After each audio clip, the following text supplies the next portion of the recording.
Mastering phrasal verbs with take, write it right. Hello, language enthusiasts. Today we're diving deeper into the fascinating world of phrasal verbs.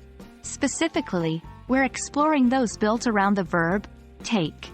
Phrasal verbs with take are commonly used in everyday conversations, and they can greatly enrich your English language skills. So, let's get started. Phrasal verbs are phrases where a verb is combined with a preposition or an adverb, or both, resulting in a new meaning. The verb take is very versatile and can be used with a multitude of prepositions to create various phrasal verbs.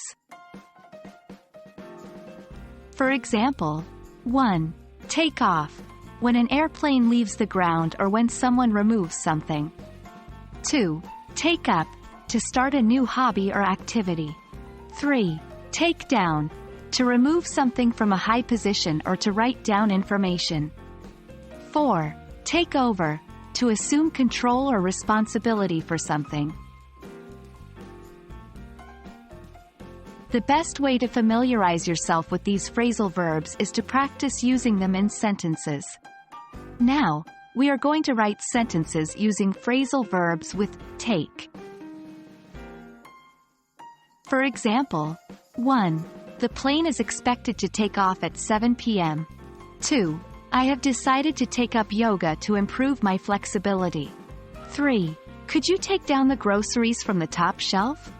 4. When the CEO retires, his daughter will take over the company. Your task now is to write your own sentences using each of these phrasal verbs. Don't be afraid to be creative. After you've written your sentences, take a moment to review your work. Check your spelling, grammar, and make sure each phrasal verb is used correctly. Afterward, consider sharing your sentences with a study partner or a language learning community.